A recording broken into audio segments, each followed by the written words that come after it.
Hi there, everybody. Welcome to episode 99 of the Cloudbase Mayhem. We are getting very close to that magic 100th episode. I am working very hard on the book, this kind of Tools of Titans. We don't have a title yet, but working with Hugh and Ed at the magazine, at Cross Country Magazine, and this is going to be fantastic. It's been really fun going through the old shows and kind of grabbing all the great nuggets from all the fantastic pilots and people we've had on the show over the last few years. So stay tuned for more information on that. This show is the second installment of the interviews I did right after the race with a bunch of the Red Bull X-Alps athletes. In this one, we're going to talk to Tom De Dorlodot, Cody Mittanck, Patrick von Kanel, Eduardo Garza, and Chrigel. So we get a really good taste of what things were like at the very front of the race with Chrigel, of course, winning his sixth, and all the way to the back, fighting not to get eliminated with Cody. And there's some great stories here of gust fronts and all kinds of fun stuff. I think you're going to really enjoy it. And we also get to hear some really cool thoughts from Chrigel on how the race could be more competitive, maybe a big shakeup for the 10th edition, which would be 2021. And also just how having all the turn points this time, adding all those turn points while it was took us through some fantastic areas of the Alps. It made it quite a bit less interesting, both for us as athletes and also for the fans to watch. It made it so we couldn't be very creative with our routes and made it really hard to catch up. So some interesting thoughts there. Before we get to the show, I guess we've got some kind of somber housekeeping. I don't know if you'd call it housekeeping, but the bell curve of accidents always goes way, way up in the summer. And unfortunately, this summer has been no different. There have been a ton of fatal accidents around the world and several back home in the States. And some of them are just like they always are, people making silly mistakes, which is just, a bummer. It's, you've just got to make sure you check your head, things like forgetting to strap in. We had a guy who jumped out of a paraglider and had forgotten to have his base rig on. It's just stuff that we're human. We make mistakes and it happens and it causes a lot of pain. And so we've just got to make sure that we're checking our systems and checking our head. Like Jeff Shapiro said way back in number 3, this one flight that you're about to take is the most important flight of your life.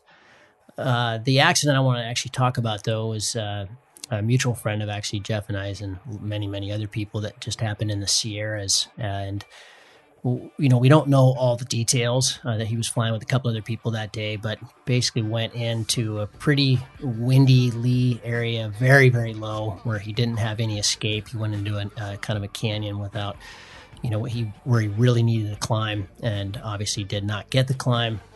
What we assume is he had 2 reserves. One was deployed when they found him, and so we assume that he had to deploy pretty low, and he hit his SOS. Obviously, probably went in real hard, hit his SOS, and but by the time search and rescue got in there, he was no longer with us. But looking at his track logs, we were able to kind of figure out that he had made a mistake that I'm seeing over and over and over again. One is that, hungry, competitive, younger or lower hour pilots are kind of trying to chase the big numbers. We talked in the last show with Alex Roby about all the benefits of X contest, and there are a ton. But one of the things it does is, it turns what we do a lot more into numbers, and you start trying to go for scores and go for big distance. And there are huge risks involved with that, of course. And I think a lot of people, Jeff and I talked about this one accident in detail in the last few days. And what he's seeing is a lot of lower hour pilots that have a shitload of talent, men and women that have a ton of talent that are confusing luck with skill. So it's my analogy is like backcountry skiing. When you go out backcountry skiing and you've got a really kind of sketchy avalanche hazard, slab problem or something, and you don't really ski. You ski something probably a little bit more dicey than you should on a particular day, and it doesn't go. And you get back down to the car, and you think you've made really good decision making in the backcountry, and really you were 1% safe and 99% super dangerous. It was right on the edge of going, and you could have put a bunch of people in an avalanche, and you got out, and you don't really get the feedback from that.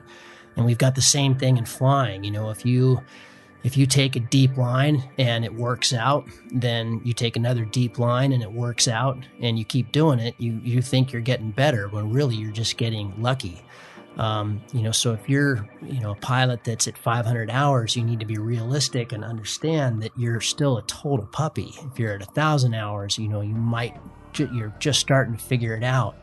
And to emulate pilots who have thousands of hours, the Chrigels and the Russ Ogdens and people that have done so much SIV and so many hours, and chase them and go into these areas where there isn't any margin, you're asking for trouble. You haven't built up the foundation, you don't have the skills to take a collapse low, but mostly it's just totally unnecessary. This is what makes me really sad about this, and I see a lot of pilots doing this, is that because it's the most logical and kind of easy place to be is right on the terrain. There's going to be thermals there. It's also way messier there, and you don't have any margin.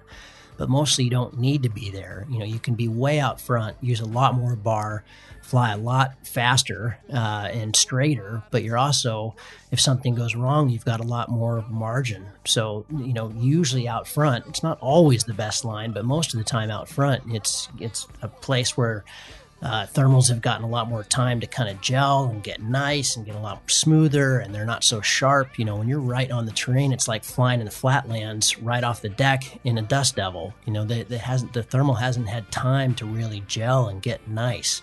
None of us like flying in air like that. So, this was really a bummer, because this pilot really didn't need to be where he was. Now, he was in the Sierras, and you're getting pretty tall out in the Sierras, so hypoxia could have been a factor. A lot of things could have been a factor, but like Jeff said, and like you've heard Nick Grease say on the show, fly the day and not your desire. And like Jeff said, no line is worth not coming home from. That's not a sustainable way to fly, where you're going into a place and you're thinking about using your parachute as the only way out rather than a last resort. So, just a warning to everybody to fly at your skill level. The experience and the knowledge and the hours will come. You can't rush it. You don't need to be competitive when you're learning, and the learning in this sport takes a lifetime. And I go back to Alex Roby again. We heard about how he's doing these monster flights by flying on perfect days. He's taking very, very little risk. He's flying days that aren't going to OD, that don't have a lot of wind.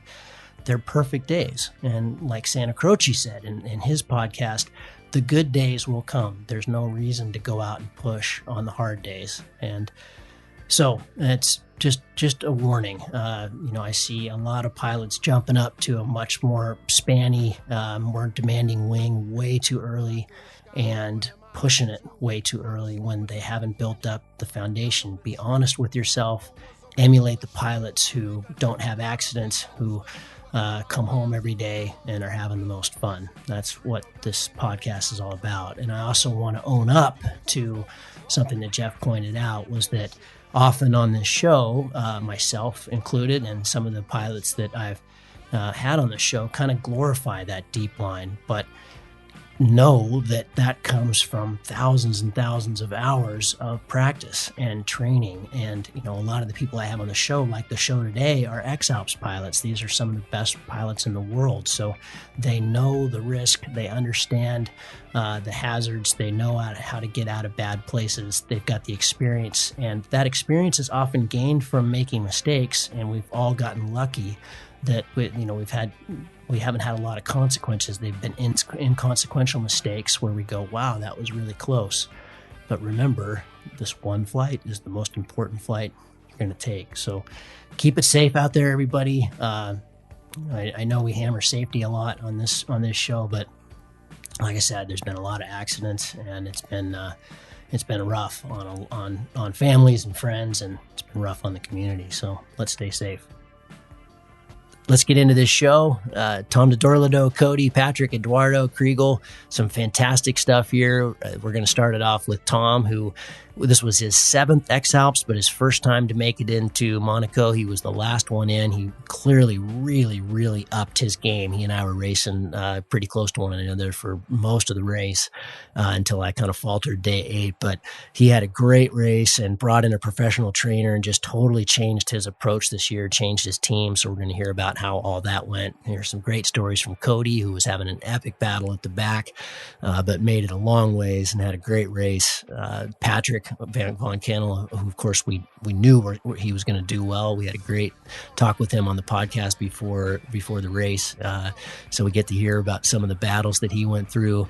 Eduardo Garza, who had a terrific race, another rookie in this lineup.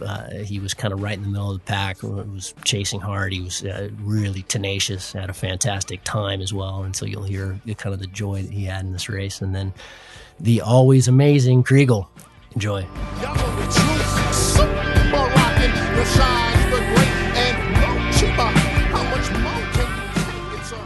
Tom, welcome to the show. It's so awesome to talk to you. I'm sorry I missed you guys in Monaco. I didn't want to deal with that heat. After dealing with so much heat, I wanted to stay in the mountains. So I imagine. I watched some of the party online. But first off, dude, congratulations, 7th time, and you got to Monaco and you did it in style, man. This was a hard race. I found the pace was just unbelievable, and I was quite close to you a couple times, but then I had a pretty bad day 8, and really lost you as you guys made it into Chamonix that day. But you just did a phenomenally good race. So my first question for you is, obviously you're very practiced at this. You've been doing this a long time, but something in your game was different this year, and I'd love to hear what it was, because you were really on form.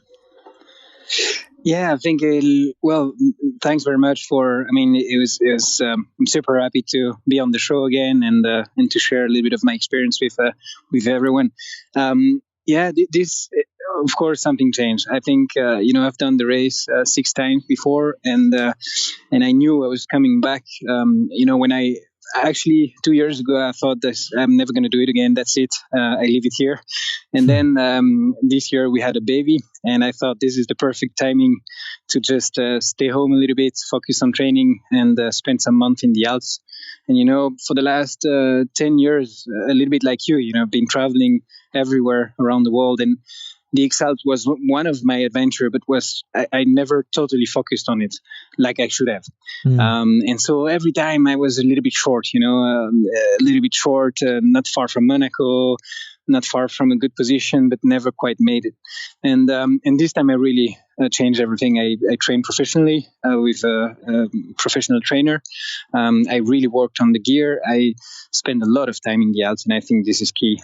Spend 2 months in the Alps with my van, traveling around and checking the route, checking the turn points. Then I trained with Chrigel Maurer, hiking and flying quite a lot. And I think it all came together, this time it kind of worked. And as you know, also, you kind of need a little bit of luck. You need to be at the right place at the right time and take the opportunities.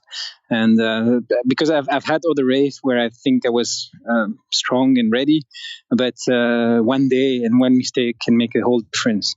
Yeah. So this time I was in the right place at the right moment with the right people, I think, and flying in teams at the beginning and finding my way.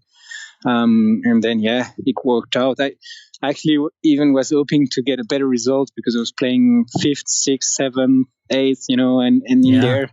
But then at the end, what was really important for me was to get to Monaco. So the last 2 days, I was flying a little bit more conservative, trying to get everything out of the flights and really get to Monaco instead of really fighting for a position, because my dream was really to make it to Monaco. So, wow. Yeah.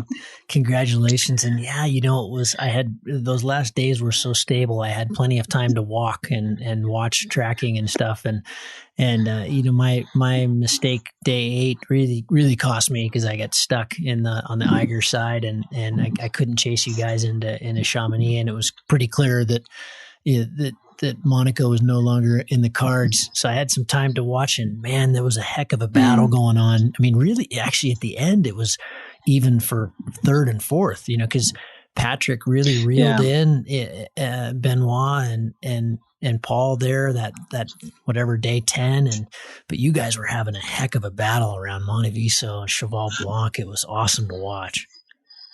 Yeah, it was super interesting because you could see it. I mean, every 2 years the level goes up a little bit, and people come and they're better prepared and everyone is fast. And so I would say that, Chrigel somehow, and I said it already, is from another league. Yeah, he's somewhere else. He's above, But then from there, like if you look at Paul, Benoit, and all the other guys, everyone. We were always fighting together. And one would go in front, and then another one, and then depending on if you had a good day or if you catch that last thermal of the day, you would get in front. But it was so intense, and after Chamonix, the day you didn't make it across near, and you stayed near the Eger, we had a really hard time fighting with stability, and then we got to Chamonix with Gaspard. And I was lucky to be flying with Gaspard at that point because he knows all the area super. He knows exactly what to do. So, and the next day I could catch up with Patrick, and so we were there in front of the whole crew and fighting kind of for fifth position, and really thinking, okay, there's something now. It's happening, 3 days before the end. It's kind of really good place to be, but then this heat killed us, And arriving in Saint-Hilaire, I walked 40K straight in 37 degrees. I was destroyed, and then the next day I started making mistakes, and I really think at some stage I was pushing so much the whole race. I never really took the time to set back and say, hey, now I need a bit of rest so I can fly better tomorrow, or I can be smarter. I think at some stage I should have, slow down a little bit, and I didn't. And that's where I hit the wall at some stage. I was just too tired, and I started making mistakes during the flight. When I arrived in Monteviso, I was not sure that I did the cylinder, so I started to hesitate, went back. This kind of stupid mistakes you only do because you're tired. Yeah. But it's interesting to see that after 1,200 kilometers, to see that we all get there more or less at the same time. It's quite crazy. 6-7 pilots at the same time. And I told Gaspard, I remember I said to Gaspard, you'll see Gavin will be with us there tomorrow. So, because we were already thinking, okay, the top 10 is almost secured. But then you realize, like, some of the guys in the back, they're incredible pilots. They've done Monaco before.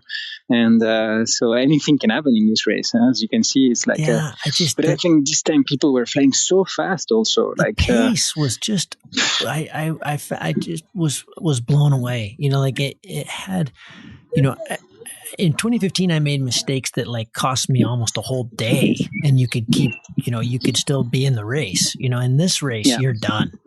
You're just over. It was incredible just how fast, even in those middle days where there was no thermals, it was just rain and thunderstorms, and but everybody kept moving.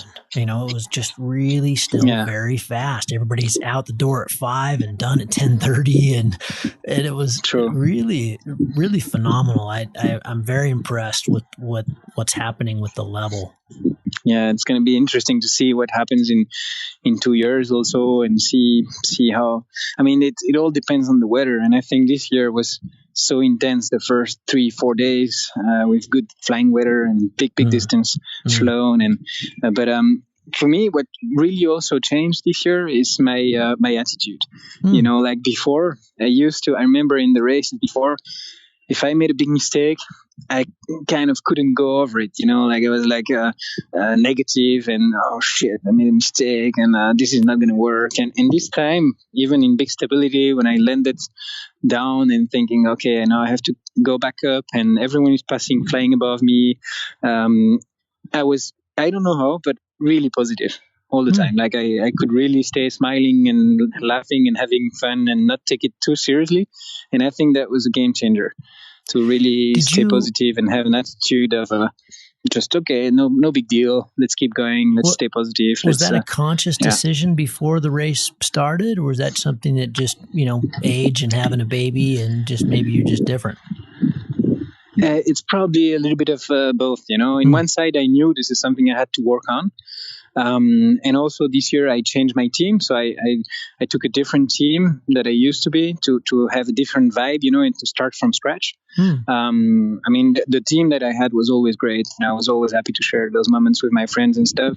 But this time I really build a team thinking, okay, what do I need? Who do I need? What kind of profiles? Who's going to work with me, and who is going to be wise enough to understand how I work? And I really worked on the team.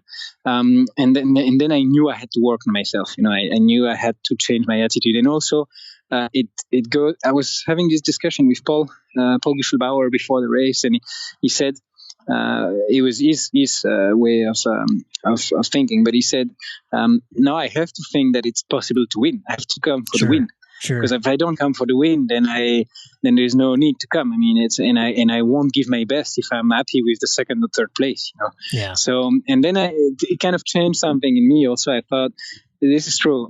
I have to come for Monaco, and I have to come to give my best, and I'm not just coming to participate, and I'm not going to be satisfied if I just and so I really it's kind of changed my mindset, and physically I think I was much better prepared than before, so I didn't suffer so much.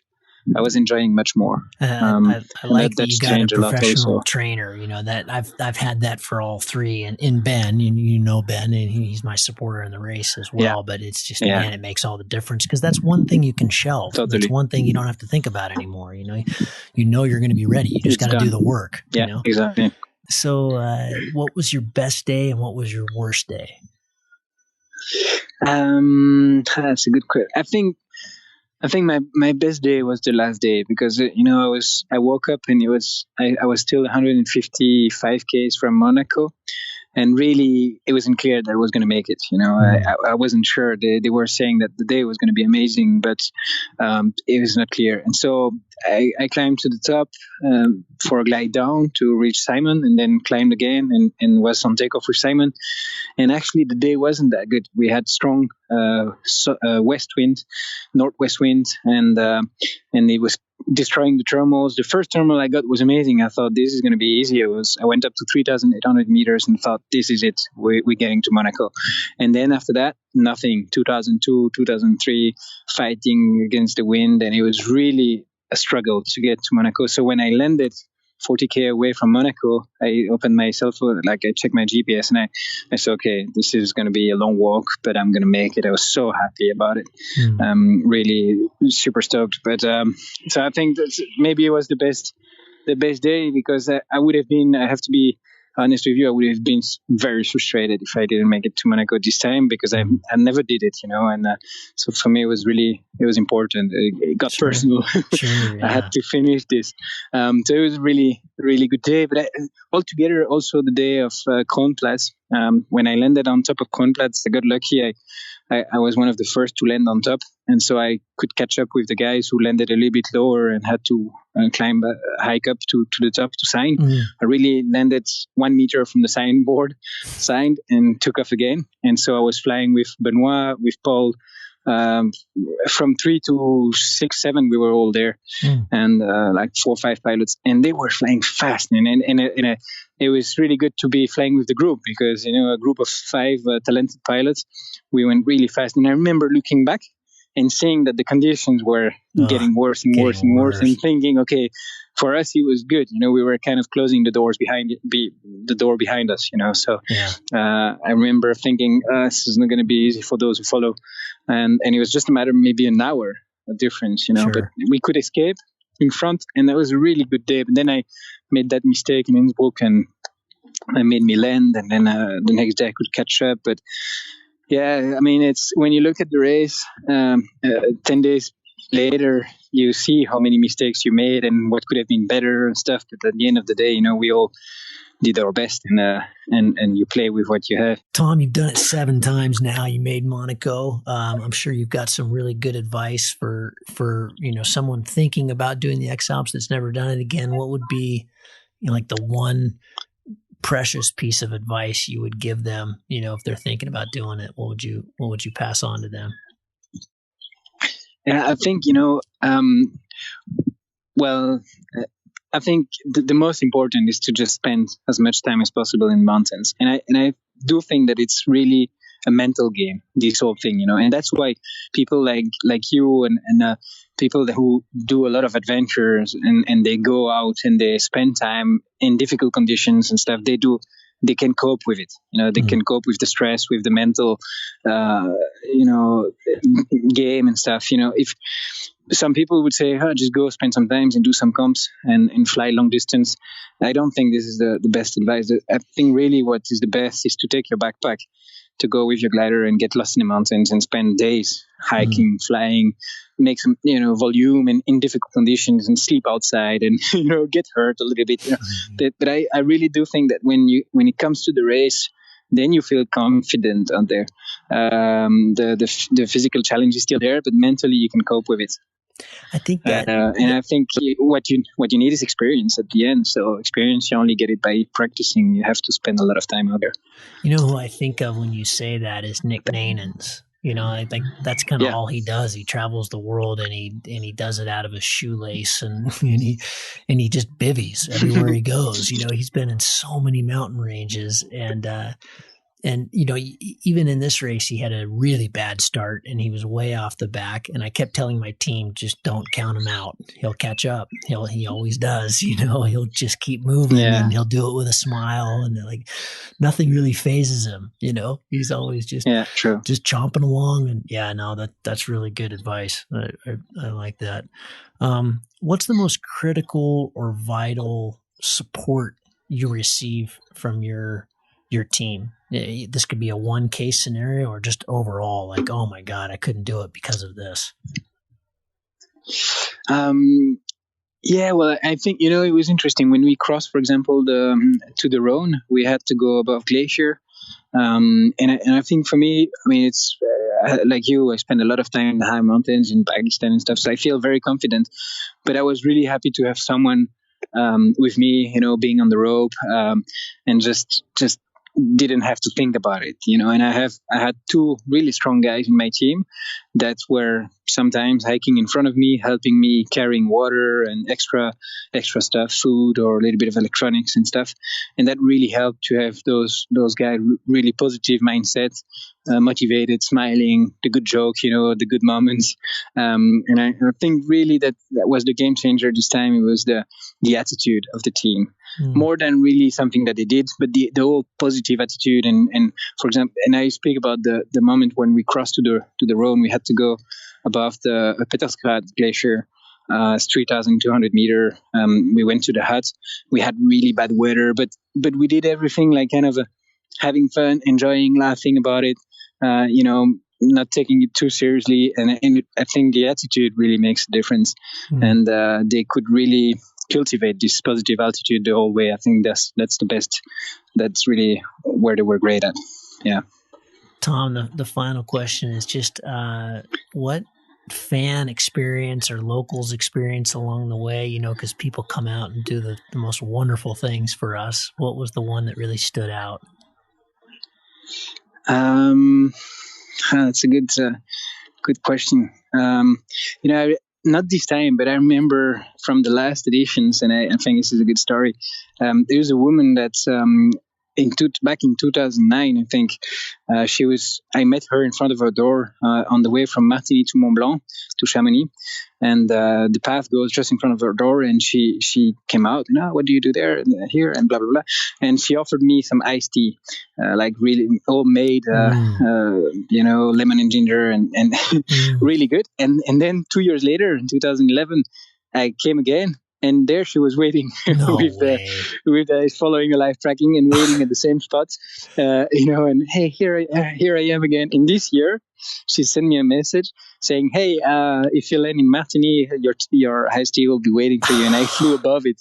So I sent a message, not this time, but thank you very much anyway, and I think it's cool. You see that more and more people are following the race and trying to help. And this is really cool. And also I saw a lot of solidarity between the teams, and I really appreciate that we can keep a very good spirit and fair play and people helping each other, even if it's not your team. So Simon's team's been helping us.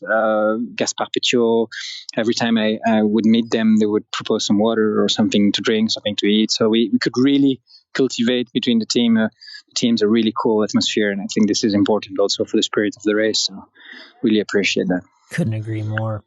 Tom, always such a pleasure, man. And I wish you and your family well. I know you've got some great adventures planned on the boat. I hope to see you out in San Miguel here in August at the festival.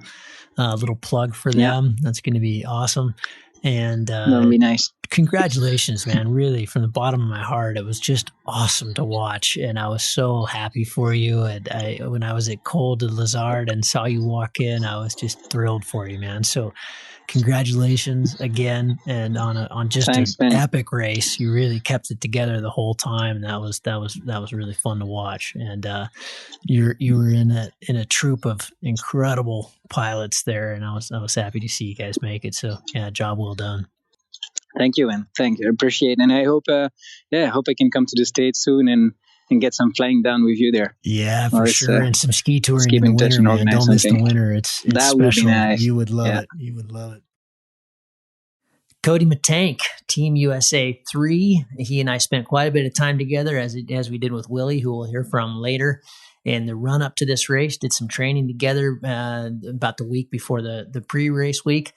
Had some really interesting stories and epics and some tough early days, but held it together. Their team had a lot of fun, and I think you're going to enjoy this talk.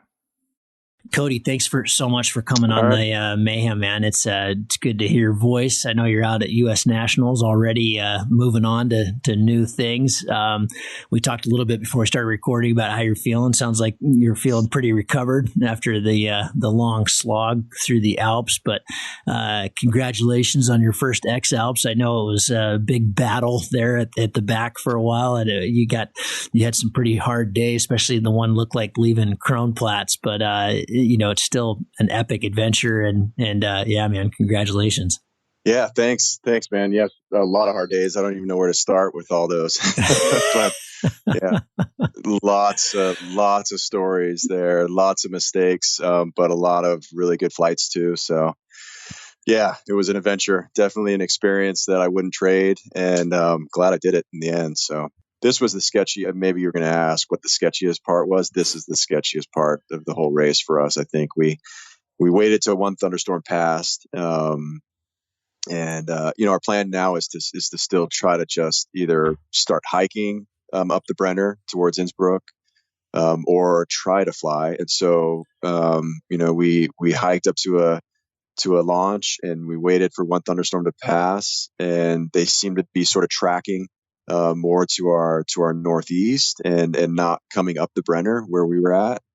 And so we waited. We saw two of them do that same thing on that pattern, and we thought, okay, we're probably safe. And so we got the sun pop for a little bit, and we launched. We had some thermals going off on this ridge we were on. Flew to the end of the ridge, so we're flying into the Brenner now, and took a light thermal, and we're sitting in this thermal, and I'm watching this next thunderstorm moving towards us, just slowly tracking towards us, and it's coming right up the Brenner pass at this point. And so, I'm trying to get as much height as I can just to get over and into the pass and find a place to land. So we left that thermal, started going into the Brenner, got fairly low, and then picked up this really, really broken lift. Initially, I'm thinking it's a thermal, and I'm like, yeah, maybe I can actually get up a little bit further and maybe make glide to that airspace. Save myself a little bit of hiking. And as I started taking this up, I was actually so Brian, my supporter, was just behind me, and he came in below me at that point and landed. And I tried to take this thermal up too high. I was really getting higher than I should have at that point, realizing then that it was a gust front. It wasn't a gust front. It was actually, this thunderstorm was sucking. So it was actually pulling from Innsbruck, like the direction of Innsbruck. It was pulling all of this air up the Brenner Pass, and within a matter of a minute or so, now I'm in winds that are gusting to 30, 35 miles an hour. Oof. And I'm in this really tight spot. There's power lines everywhere, and there's that gorge in the Brenner Pass. And yeah, I had a backwards landing. Pretty sketchy. Pretty sketchy. When I finally got on the ground, turned around, and this thunderstorm was just, it was massive, and yeah, really strong winds. And within maybe 10 minutes or so, that had stopped, and the winds switched direction and then ramped up to just, the same speed. That was the gust front that was now coming through. Oh yeah, it was dicey. Gnarly. You put up, that was definitely the sketchiest part. You put up this funny video of right around then on Facebook. I didn't get to see it. Ben and Revis told me about it, but you were like, kind of like tired. Obviously, you were like, man, I feel like I'm in this terrible feedback loop where, I make the same mistake over and over again because I get rushed and I try to make moves, and then I screw it up because I'm rushing, and then I rush harder because I screw it up. It sounded like, I know everybody. I've been talking to people here, and they're all just like, they're like, I watched the video and I just felt so bad for you. Yeah. I went back through and watched those again, and I'm like, I definitely was coming off maybe a little more depressed or I don't know, fatigued than I really was, but I certainly was feeling that. I was feeling like I was in this positive feedback loop where I was making these bad decisions, and then that would put me on the ground, and then I would just, I would be even more fatigued and then make another bad decision, and just couldn't seem to get out of that. Yeah. The guys that did really well too, they talked about, how much this race is a thinking thing. I mean, that's the number one thing. I mean, everybody sees on live tracking that it's the, it's the physical, and it's the strategy, and it's the, it's the instruments. I mean, there's all the things that go into it, but the number one is like, you just gotta think, you really, and it's hard to think when you're tired, it's that really is what it is, and not only that, your patience. That's what I found, is that because I had fallen behind, I was so far behind. And like you said, before we started recording, it's like, if you fall behind, it's almost impossible to catch up. You land midday and you lose 100K on everybody. You start thinking about it, and you're like, there's just really no way I can catch up unless they make a huge mistake as well, which they're not likely to do. Right. So I have to now get really creative, and I got to take a new line, or I've got to really fly fast. I've got to make up the time in the air. And then, so that I was trying to do that. I was trying to fly fast, trying to make up that 150K. And, I, without the patience that I needed, with, like running low, being fatigued, whatever, I was just, couldn't pull it off. So, and then I just landed again and again. And then we found ourselves in that situation where it's like, wow, we're going to get eliminated if I don't pull off a big flight here. We're in the elimination zone. In 4 days, we're going to get eliminated. It wasn't right then. We were never right on the chopping block, but we were thinking in terms of, finishing the race. That was the primary goal, was to do the full 12 days. Knowing now what you know, if you could rewind the clock and change anything about your preparation, what would it be? Yeah, I was really surprised that physically I was fine. I was totally fine. It was like the doc was coming around and checking people out. He checked out my feet, and he's like, "Wow, your feet are perfect. Like, doesn't even look like you've been hiking on them."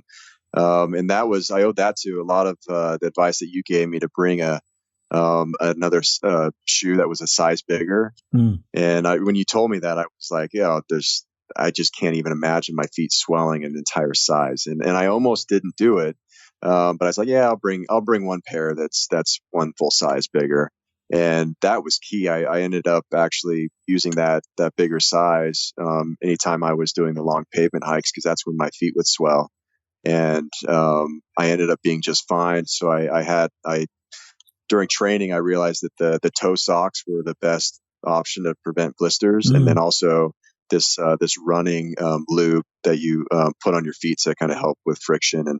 And the combination of those things, I had no blisters at all and no problems at all with my feet. Awesome. And the physical side too, man, I surprised myself because I thought flying, I was going to be able to, hold my own. But I was really worried about the physical side because I had never done anything of that magnitude, every day pushing it that hard. I mean, there was that day that we hiked Titlis. That was a 15,000 foot vert day. Yep. And we did, so basically I did about the same stats as Chrigel did, except for I only made it to Chamonix. so I basically was going way off course and I was turning a lot of circles. So what about other aspects of the race that I mean, nutrition's huge, but what about like, when you say like you started to hit your stride, could you have hit that earlier if you had known X, like what was the thing that was like, whether team or mapping or instruments or, what was something that was like, man, I wish I had done more preparation for that? I think it was a combination of a lot of things, but it was mainly that I just, if I had a month or two flying in that area, because that was the first time I'd ever really seen any of those lines from the air. And so I think if I had at least had a few flights, I would have started to feel more comfortable flying those lines.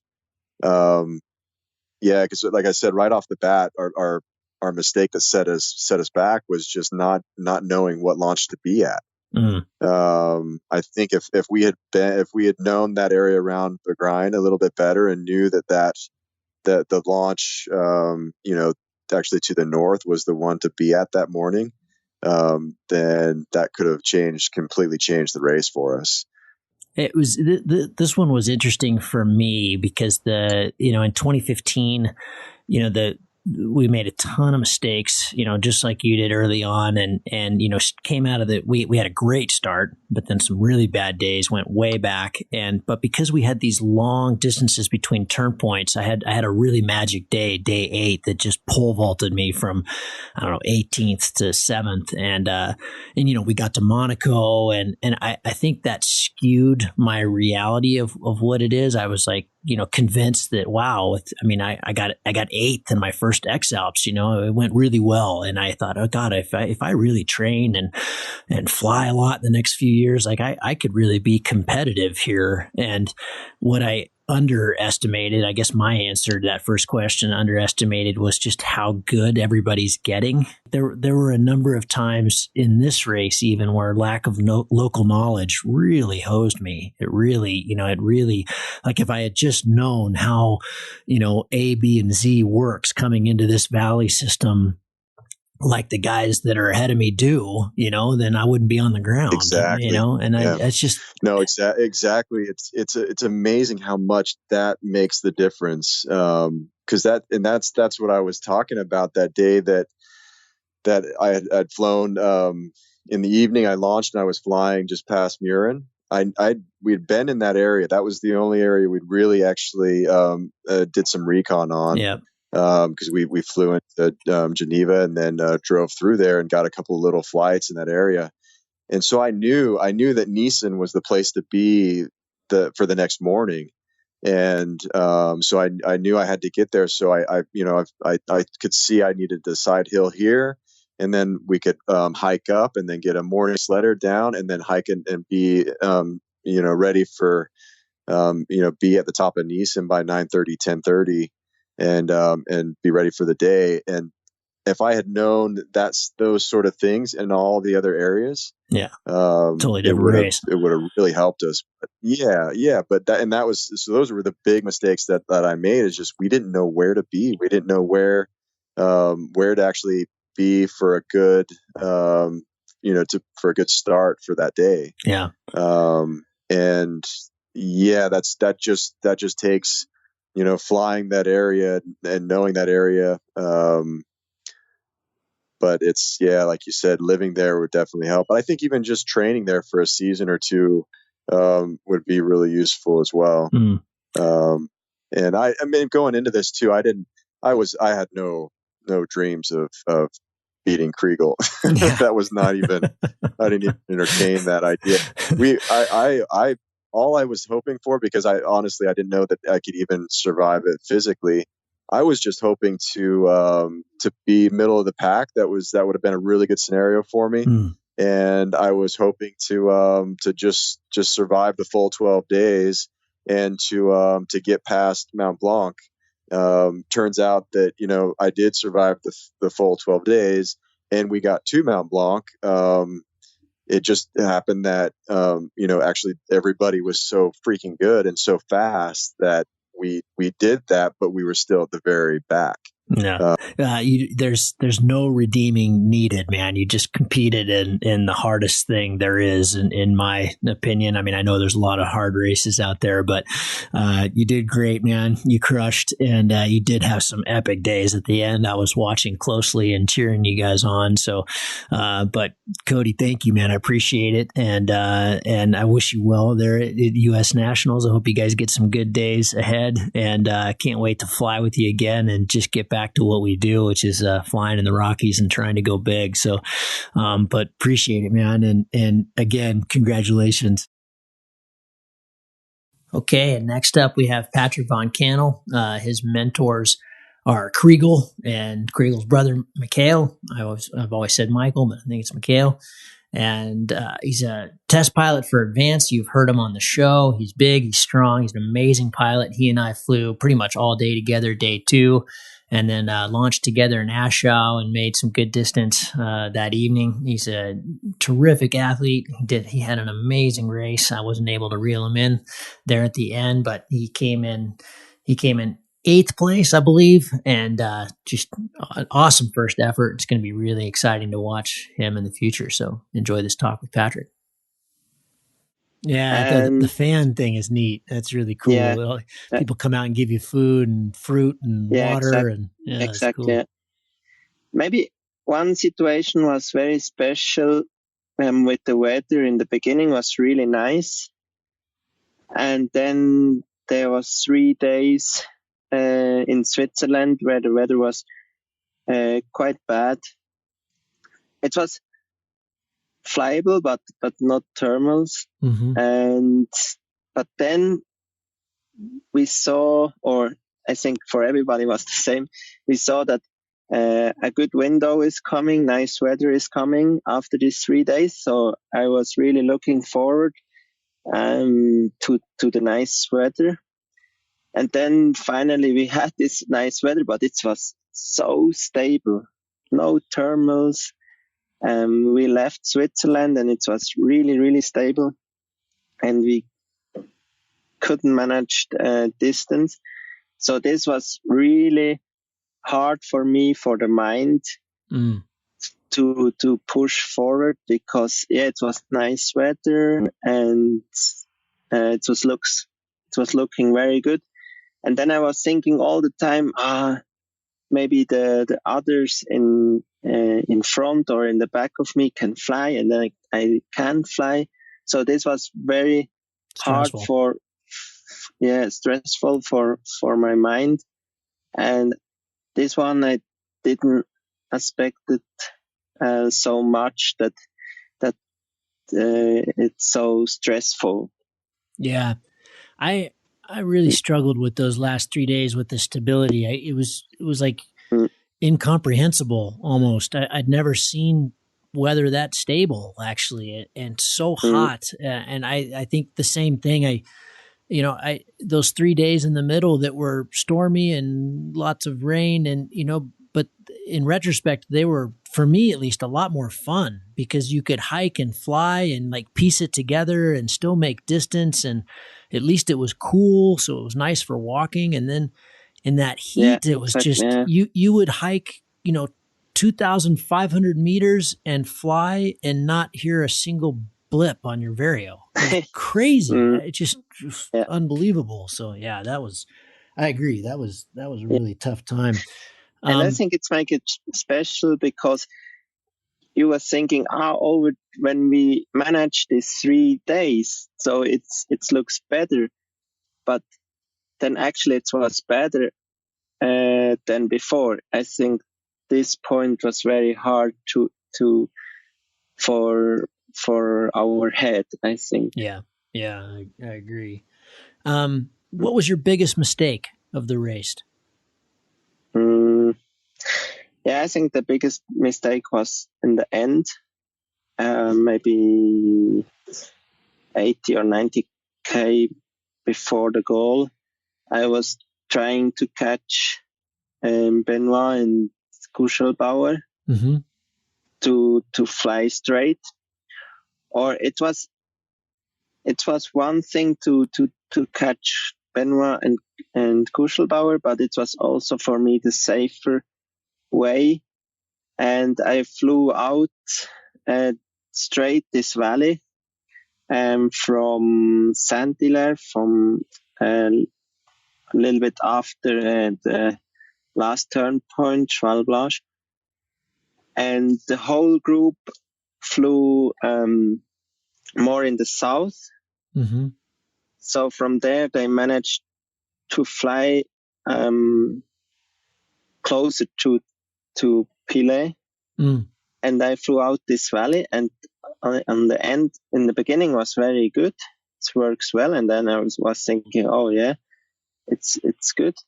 And then finally, when I got to the end of this valley, there was a big corner.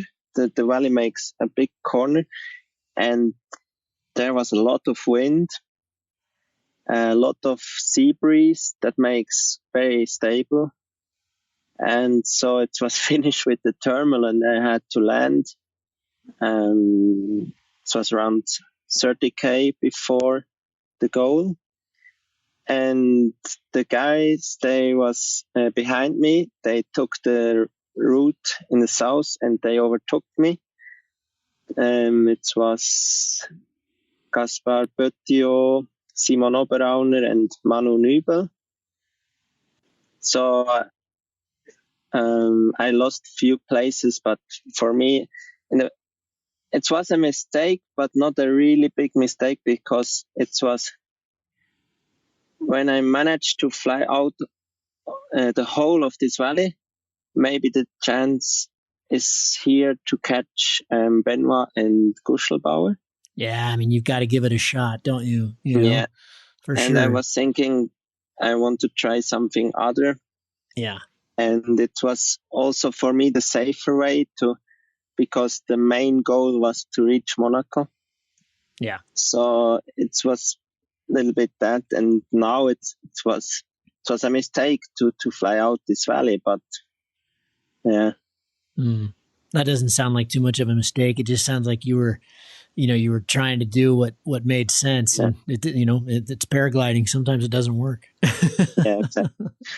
And I think there was a lot of small mistakes, but not big mistakes that we was on the end, maybe 50k behind someone. It was just small mistakes that makes small difference, but with some points where we was very lucky, we managed to catch or to make it better. And yeah. What was your best day and what was your worst day? Yeah, actually, when I looking back, one of the best day was when we flew together to where was that? Aschau. Aschau, yeah, that was great. It was in the beginning was very tricky, and then we meet us in the air, and so it's very nice to fly together. Yeah, that was really fun and easy, nice flying, wasn't it? It was great. Yeah. No wind. And I was thinking it will be quite hard to fly to Aschau because of this Bayerischen wind. Yeah. But it was quite easy, and yeah, it was really nice flying. And then the evening flight from Kampenwand was really nice to fly to this Hochkönig. Yeah. I think Hochkönig, and then direction to Kronplatz. Yeah. The worst day, maybe it was the last day, because we went up to the takeoff. The weather forecast was looking quite good. So the weather forecast said that we have thermals from 10:30 around 11 o'clock. Then we was on the takeoff at 10:30, and there was quite a lot of backwind. And we was waiting there maybe for 2 hours. And I get quite nervous on the takeoff, because I was thinking I have to fly. Otherwise, I didn't manage to reach Monaco. And then I took off, not with a good feeling, and I managed to fly to Schwalblanche, to the last turn point before Bille. And then it was really hard to make the decisions where I have to go and which route I have to take. And I was not very comfortable in the air. I was thinking quite a lot, what should I do? What is the best? And this was for the head really, it was really tough for me. If you could rewind the clock to this last year preparing for the race, would you do anything differently than what you did, knowing what you know now? Yeah, maybe one thing that I will do a little bit different is to start earlier with the long walks. Because I started with the first long walks in March. Okay. And after the second one, I had some pain in my knees, and then I had to rest, or to be very careful until the race started, because of my knees, that they recovered as much as possible. So I think for the next time it will be better to start earlier and maybe a little bit slower. Yeah. With these long walks to be, I think there I can prepare better. Yeah, I have really bad knees, and Ben is my trainer. He organizes all of that, but he really recommends, not running, because running is just so hard on your body, but also, like we usually start kind of mid-September, and the walks then are like 10K, really short, and they're not like really fast. They're short and they're mellow, and no pack. And then you just very slowly build up, and I have very bad knees, but I have no knee pain, and I haven't had any knee pain in any of the races. So I think that's a good idea to start, and do a lot of the mobility stuff, rolling out on the balls. And, if you do a lot of that, it just keeps the joints lubricated and the muscles supple, Yeah. So Patrick, it sounds like you've already made this decision, but will you do it again? Yeah, it's really hard to say at the moment. And today's the Eiger Tour. It's a hike and fly race here in the Alps. Will start, and then there I see how motivated I am at the moment. And then after I will see what's going on, and on the end of the year I think I want to make the decision. And of course, when I do it again, I want to prepare same or a little bit more than this year. But at the moment, it's too early to say something. Yeah. I ask you a question that I haven't with the others, but your teammate and countrymate who I spoke to earlier today, Chrigel, once again, he, for me personally, I think everybody, he's so inspiring. He's so good at this. And once again, he proved just how good he is at this. I mean, I think he probably had the toughest competition he's had in his 6 races this time, with Maxime breathing down his neck there for those first few days. But I don't see that it's possible that any of us can ever touch him. Somebody like yourself who's big and strong and young and, obviously really, really talented, obviously has much more of a chance than someone like me. But, do you see that, can anybody take Chrigel?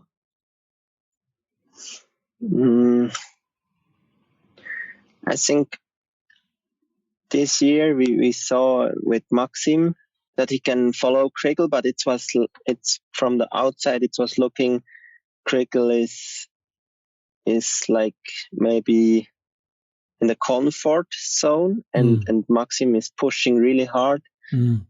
And yeah, I think Maxim will prepare also really hard and come back stronger than this year. But yeah, Chrigel has now a lot of experience, and he can stay so cool in really important decisions. And I will say it will be really hard to make it better than Chrigel. And at the moment, I don't know someone that can make this. Yeah, I agree. Patrick, I wish you the very best at the Eiger Tour. I was actually thinking about coming over and joining you guys, but I don't think my feet are quite ready. I had that last night of walking all night in the heat was really, really damaged my feet. They're fine now, but they're, I held up so fine for the race until that heat just sucked it out of me. But anyway, I'll be watching the live tracking and wishing well on you guys, and say hi to Michael for me. That looks like a terrific event. I hope to come over next summer and do it, but it was just awesome to fly with you day 2. That was so much fun. And it was awesome to watch you do so well in the race, but congratulations with getting to Monaco, and I wish you all the best. And I hope we get to share some thermals in the very near future. Yeah. Thanks a lot, Kevin. Congratulations to you as well. Thank you. And yeah, from my side as well, I really enjoyed the time to fly with you. It was really great. And I think we was a really good team. Yeah. And together we managed to fly to Warsaw. It was really important there. Yeah. And sure. Yeah, it will be great to see you back here in the Alps. Awesome. I can't wait. Eduardo Garza, Team Mexico 1, coming off an awesome result in the 2018 X-Pier. He was a rookie this time and fought super tenaciously, came in right in the middle of the pack, which I know he was psyched about. He's got a great story about getting caught in a gust front. That's a little hair-raising for sure. Enjoy. Eduardo, hey, thanks for coming on the Mayhem. I really appreciate it. We got to spend a little time in Verbier right after the race, which was really special. We probably should have done it then rather than now when you're back in Boston and our lives are moving onwards. But I'm sure the race is still very fresh. And man, it was a good race with you, and we were very close to each other quite a bit. And congratulations, man. I know it for both of us would have been much more awesome to get to Monaco, but still a valiant and epic effort, especially for your first one. And so, yeah, let's just start off with congratulations. Absolutely. Thank you, Gavin. Certainly was a race to remember for us. It was difficult some days, a lot of fun other days, but the experience was amazing. Yeah. And congratulations to you too. You were pushing like a beast every single day. We're like, how can we catch up to this guy? Yeah, it was beast mode was required in this one. God, the pace was incredible. I know I'm sorry, listeners. I keep saying that with every athlete we've had on here, but man, the pace was insane this year. It was, yes, certainly was. I think that was my biggest takeaway from the race. All the teams were really well prepared.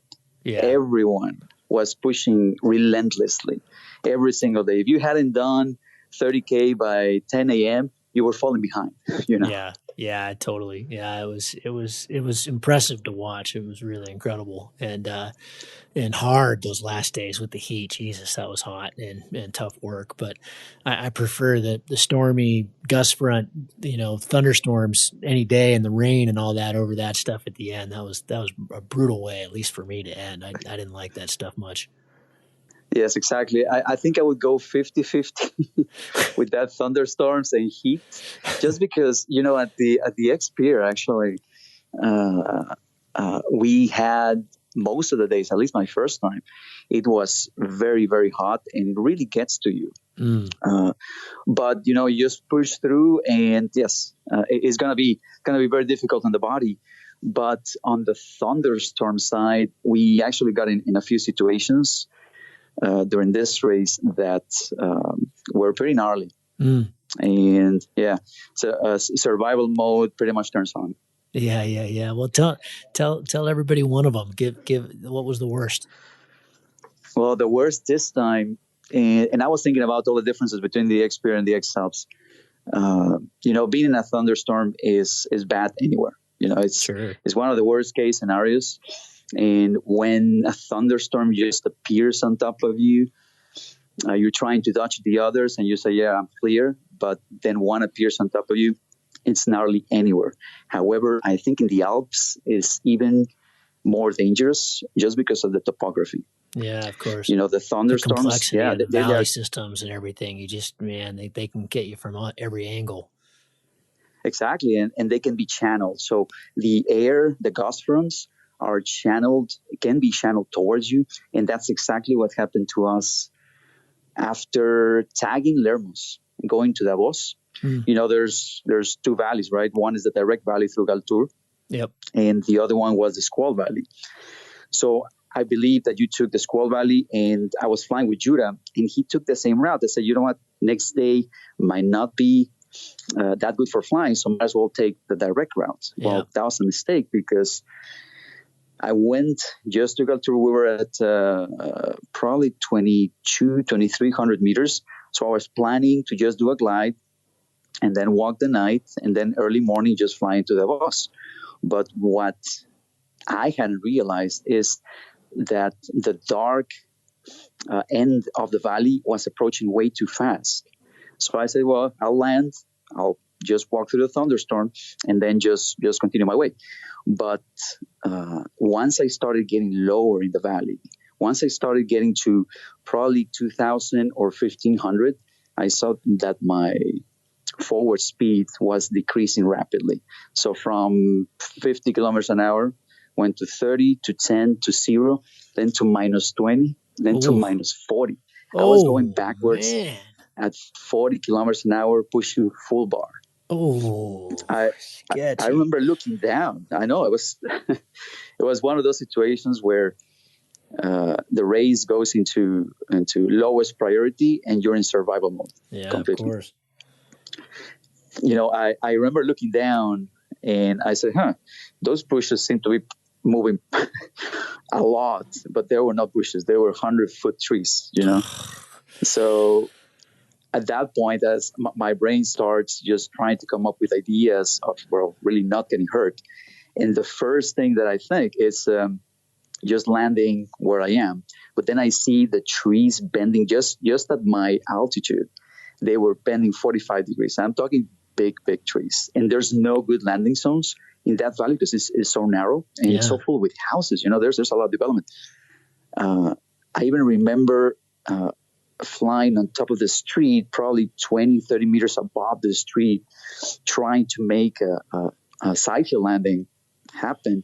And there were cars stopped people getting out of the car and just pulling out their phone, just trying to record whatever was going to happen. I was like, that's not a good sign. So at that point, I said, you know what? My only chance of getting out of this one without being in the morning news is getting high again and landing as high as possible, even if I had to go back 10 kilometers. So, I've had a lot of people ask me, what happened that day? Because you went forward, then went back 10 kilometers, and then you stayed there. Well, it was not a lot of my choice. I was just going back because I couldn't penetrate. But at this point, I was just trying to find any bridge or any rock that was jutting out into the valley flow so I could get up again. And I actually found it. There's like a bend on the valley. So I found this huge spine that I could soar on, but I was soaring at 10 meters per second. Man. So I'm going up. And once I reach 2,500 meters or 2,600 meters, I think, the forward speed starts increasing, but I know it's going to get worse because now I'm feeling the raindrops on my wing and I start hearing them. It's not a good sound. No. So I just turn back at that altitude and land at 2,600 meters. I don't remember the name of the mountain, Wolfspitze, but it's the one that it's pretty much at the beginning of Landic. Okay. So you can take the Squall route or you can take the Galtour route. So it's right on the edge. So I landed, packed in 5 minutes, and just went and get some shelter at the lift station because it was getting early. It was the thunderstorm was approaching, and fortunately, I was able to land fine. And the most amazing thing happened afterwards, though. So I'm there waiting for my team. There's this person who arrives and says, "Oh, you Eduardo?" I was like, "Yeah." He's like, "Oh, I brought you some hot tea, some watermelon, some bananas, and some other food." I was like, "What?" So people were watching. Yeah. That was I think one of the coolest things in the race is that people are, live tracking you. Yeah. And they just want to help. They just want to meet the athletes, So that was super cool, actually. That's really cool. That's actually my last question. So we've done you've already answered the last one. Yeah, good story, man. It's interesting too, because in my experience and the experience of the other athletes I've spoken to who have done, other races in the past as well, this was the mellowest of the races, like wind-wise, weather-wise. It was, for the most part, pretty tame, but there was these, there were a lot of thunderstorms in that middle section of the race, day 4, 5, and 6, or whatever, 5, 6, and 7, I guess, that, exactly. If you were in the wrong place at the wrong time, it was mean. It was grumpy. And, a lot of people did get hit by that. And then that always makes me think about, this race in general. And, like the day we got to Kronplatz, and, I top landed and relaunched immediately, and it was really deteriorating fast, and I was actually thinking about the people behind me, thinking like, man, I would not want to be later than this. And because the north was still pretty good. And when I got back over the spine, it was, behind me, there was already lightning and lots of stuff dropping out. And I thought, God, but if I was back there, I'd fly through it just like everybody else did, but if we were just flying, you and I in the Rockies or anywhere in the world on a day like that, you'd go land and go swimming. Oh, absolutely. You would never do that, that. It's just. But you know what? you were talking about the people behind you. Well, I think I saw you going to Meyerhofen. Yeah.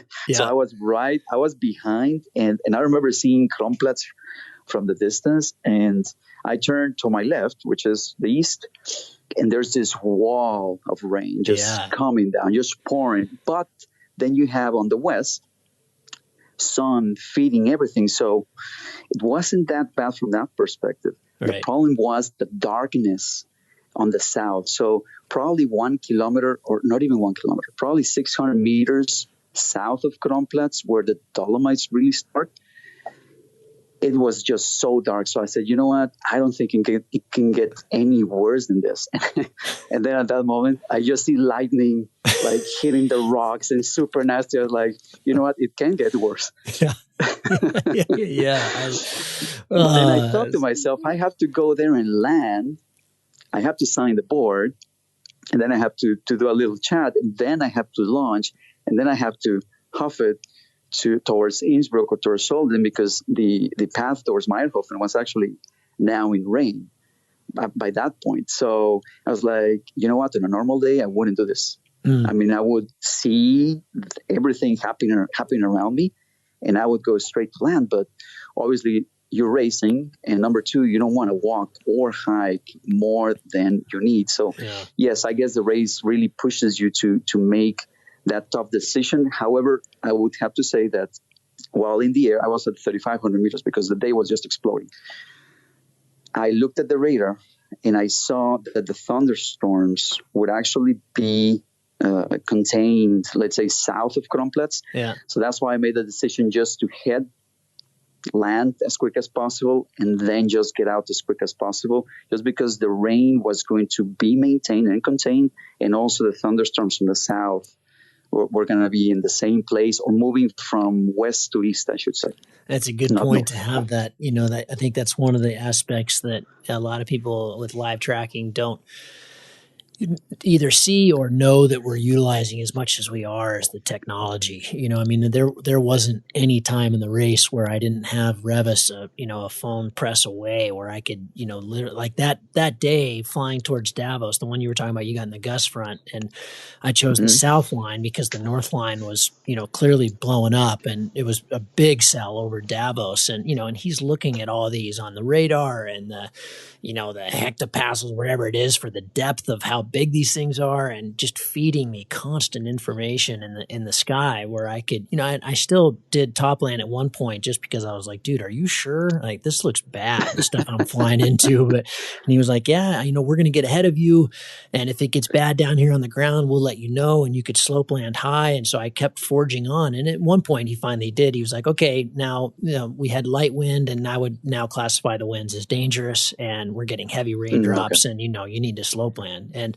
But it's that information that your team provides is just, or that you can just dial into in the air if you're good at that stuff like you are, then it's just so incredible that we have that at our fingertips, and it's so you really need to use it. Well, hey, that leads me to the first question, really, is what, when you look back at the last year, and, you've done the X-Pier twice. You and I both have the same trainer, and Ben Abruzzo, as Willie did. And I think physically that worked out really well for all three of us. But what, if anything, did you underestimate? Underestimating. I think I should have spent more time in the Alps. Definitely. On the physical side, Ben, he's just amazing. He knows exactly what you need, and I never felt that I was out of shape for anything. Even getting to Switzerland and doing 2 monster hikes per day, and then having to walk afterwards, it was a non-issue. At the end of the day, my body screamed, "Stop!" Hey, you have to recover. So I do feel that. At night I was not able to move sometimes, but by the morning, if you get good rest, at least from 12 to 4. I mean, we woke up at 4:30. At 5 o'clock, I was ready to go for another, 50K. I think we averaged 48 kilometers on the ground per day. So by the next morning, I was always fine. So physically I was fine, and kudos to Ben. He's awesome. On the flying side, on the X-Pier, for example, there is a very well-defined flying routes.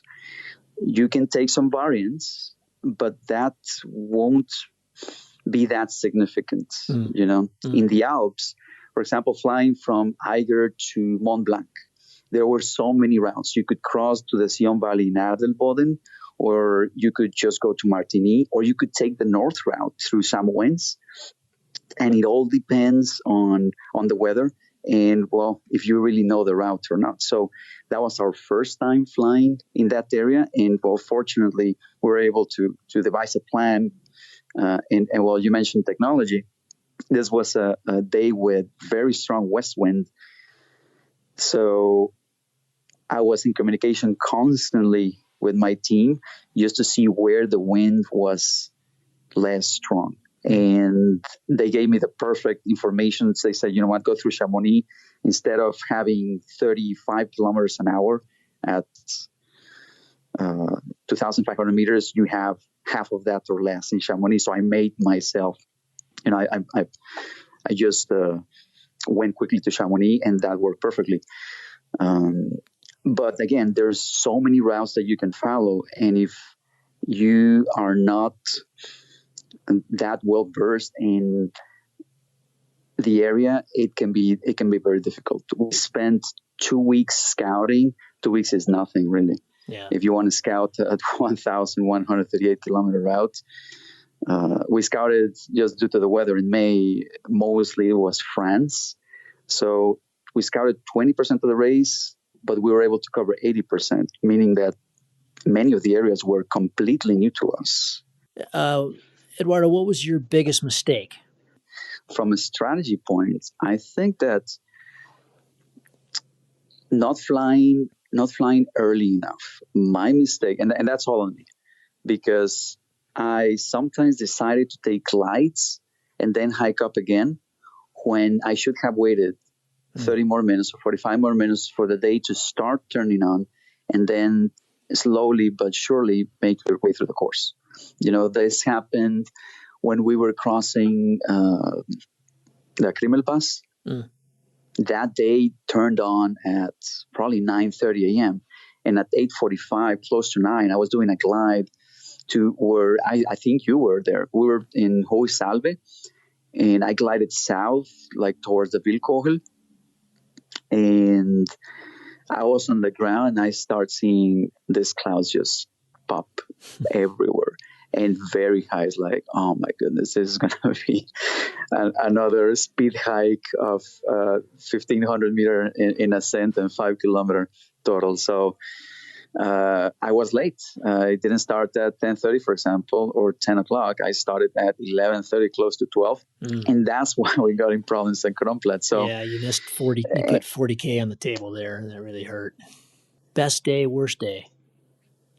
One of the last days, when we flew from Lenk, and we got to close to Albertville, close to Guinea, on our way towards Saint-Hilaire. That was actually a pretty good flight because the wind was so strong. I was with Judah according, and he has a bigger glider, and he was able to penetrate and take a route north. I couldn't follow him. It's like, you know what? This is not going to work for me. I'm going to sink out. I have to figure it out. So I started going to the big ridges on the south. So I was shielding myself from the wind on the big ridges and pretty much just flying the lee all day. And I get to this area. I had never flown the area of the Diableret. So I get to this huge ball. It was just amazing ball where I said, you know what? Let me go back. Let me take a few pictures and then continue the course because it was so awesome. And then we flew through Chamonix and landed in Ugine, and then we started walking. But those 2 days, definitely the best. Worst day, we didn't have a bad day per se, but I would have to say that day was a thunderstorm in Galtour.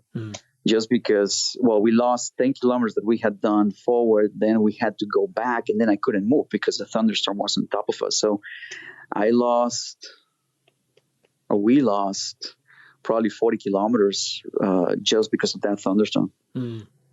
Yeah, it sucks to get pinned. I got really pinned in 2017 and bombed out leaving Lermoos, and hiked up in the best part of the day, and we knew it was going to OD. And by the time I got to the top, my team was out of cell network, and they couldn't find me a launch. They were stuck in the mud, and so I had two choices. I could go left or I could go right, and we knew there was a launch up there because it's all treed on top of this. That's that kind of island above Imst and under the airspace there. And we knew there was a launch up there because Toma had used it in front of us, and I could have turned right or left, and I went left, and the launch was to the right. And so by the time I got high enough to get up kind of above the trees where there was kind of a launch, it was already ODing and dumping on me. And so I had to run back down to the hut, had a wonderful night in the hut and drinking beer and, and had a good feed and had a great sleep, but, it was 10 hours of no movement. And, I just, these days in the race, your race is over. You're done if you do that. You just can't get pinned anymore. You just got to keep moving. And I almost got pinned this time on top of Titlis. We had like a 2-minute window that opened up between a snowstorm, and I was able to punch out. But if I hadn't been, the guys in front of me would have gotten 50K on me. And so, the pace is intense. Well, you've already answered. If you prepared differently, what would you do? You'd scout. So I'll jump to the next one. Will you do it again? Excellent question, Gavin. It's the obvious one. It's the one everybody asks, but the answers have been interesting. I know. It's let me just forget about the pain because and I know you know this, but there's no worse thing than getting up at 4:30 a.m. knowing that ahead of you is a day with only rain, and you have to walk 70 kilometers, and you're gonna be wet, you're gonna be cold, and you just have to do it. It's a lot of pain. It takes a lot from you just to dig deep and find the motivation to actually do it. Which is also a thing that I'm proud of the team, because we always pushed that we never gave up. We were pushing as hard as we could, so we have definitely no regrets in terms of we left it all there. We gave it our all, and that was the result that we got in the end. So let me just forget about the pain, and then I can answer that question a little bit better. But it's also a lot of money and time, mostly if you're coming from America. Just plane tickets. Then you have to stay somewhere, and then all the rentals, because you obviously don't have a van over there, but you have to rent everything. So it's a big expense. I will need to find a bigger sponsor.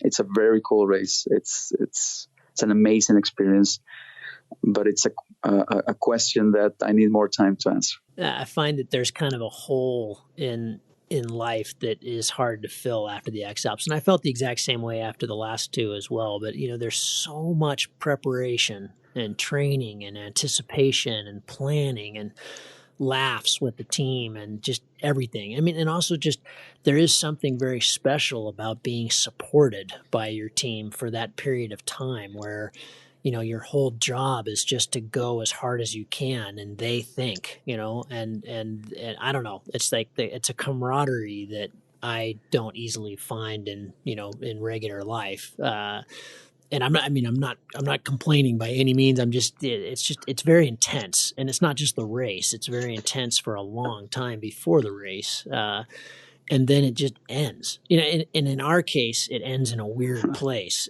In fact, ending in Monaco was the worst because, I have said over and over again how much I hate that place, but you've just flown through the most amazing scenery in the world, really, in a lot of ways, and had this incredible experience, and you end in this concrete jungle, and you fly down to the raft, and there's not one person there. There's no fans. There's nothing. It's a very weird ending there.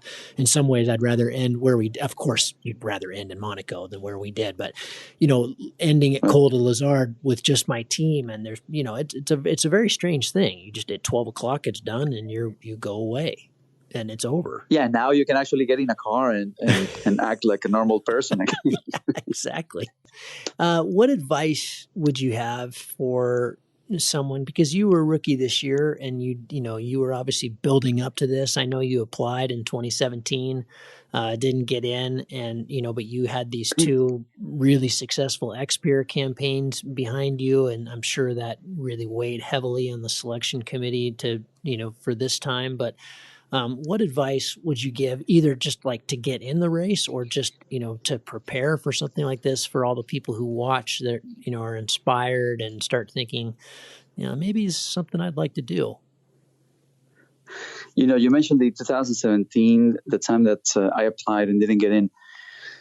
I think it was a good decision from the organization, because I don't think I was prepared enough. I had to get more hike and fly races under my belt to even think in tackling this magnitude of an event.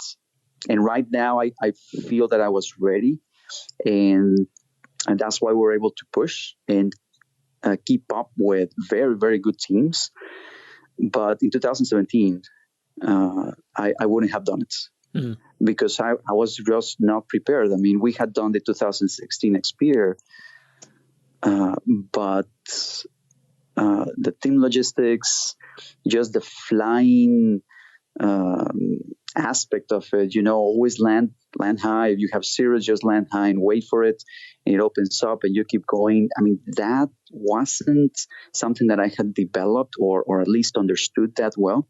So I needed the next X-Peer, the 2018 X-Peer, to really see how other teams work. For example, we were flying a lot with Nelson de Freiman. He obviously knows what he's doing. He's done the X-Alps twice, and we were flying the whole route in the X-Peer together. And it was a very good experience, learning experience for me. So now I say, you know what?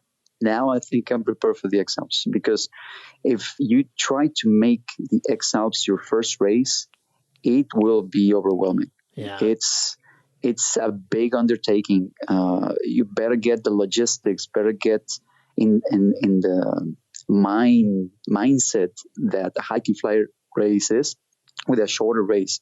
It can be a 2-day race.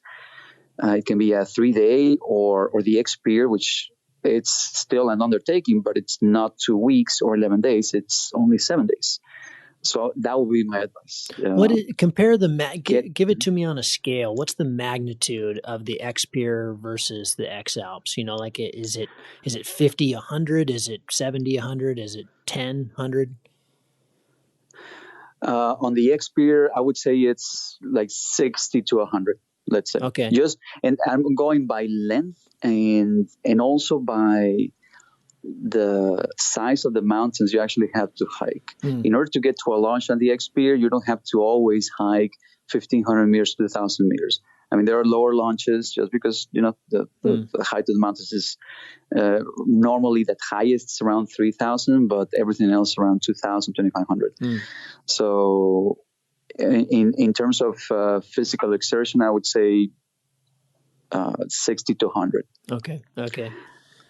Interesting. Yeah, that's and great advice. I think, and several of others have chimed in on that as well. That it's I think the other thing that maybe Nick Nanan said an interesting thing. He said that if you just apply for the X-Alps to see, like just to get the experience of applying, but then you get in and you're not really ready, then that might be your only chance. You actually, they are very selective. If you don't do pretty well, you get the axe. Then you're not going to get the invite back. And so I think you really do. You want to wait to apply when you're ready. Eduardo, that's it, man. I appreciate it. Thank you so much for answering these questions and sharing your experience. And again, congratulations. And I do hope you'll do it again, because you are a fierce competitor, and I think you're just warming up. And you're obviously fit as a fiddle. And so, yeah, I hope you keep pushing, and I hope we see you back in 2021. I hope I'm smart and I'll be watching you this time. Not doing it myself, but we shall see. But thanks, Eduardo. Thank you very much, Gavin. And finally, of course, we'll save the best for last. Chrigel. This was his 6th win. Unbelievable. Just I say this, I think, in the interview over and over again, completely inspiring. He is truly at a totally new level.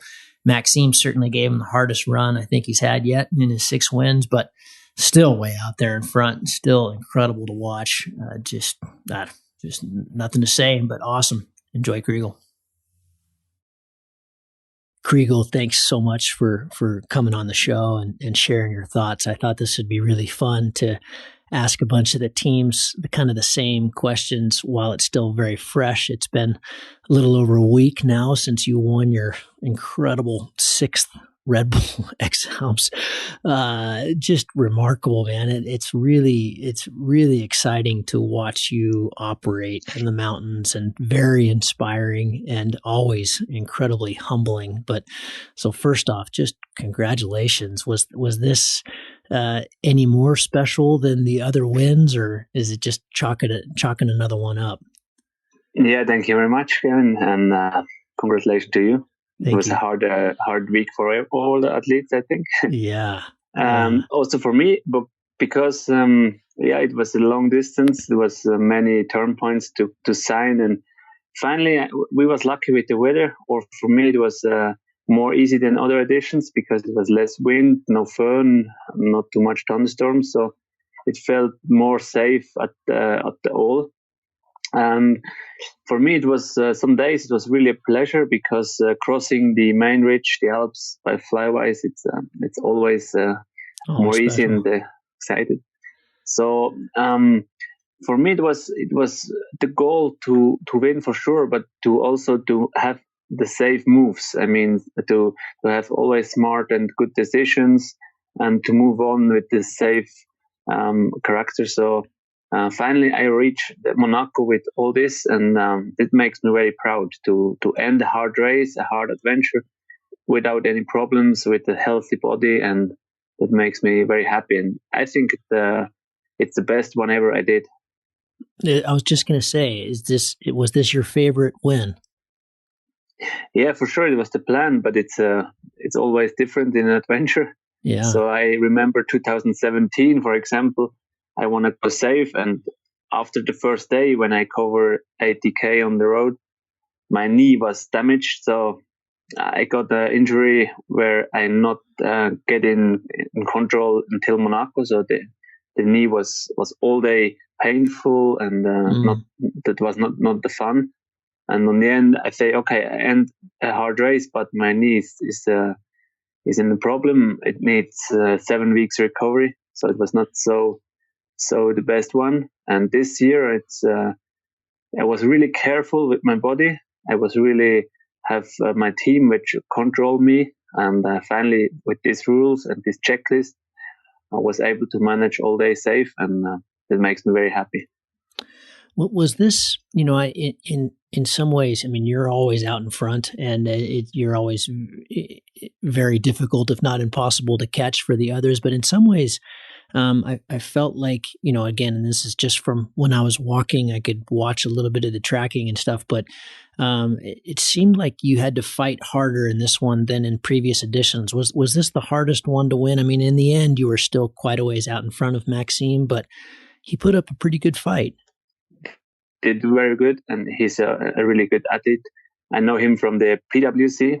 He's a very excellent flyer. It means he can fly alone, find the best core in the terminal to have a good climb, and he's very smart as well. So my tactic was to fly until Switzerland to make the, for me, difficult turn point, the Titlis, and after we will see if I can improve or not.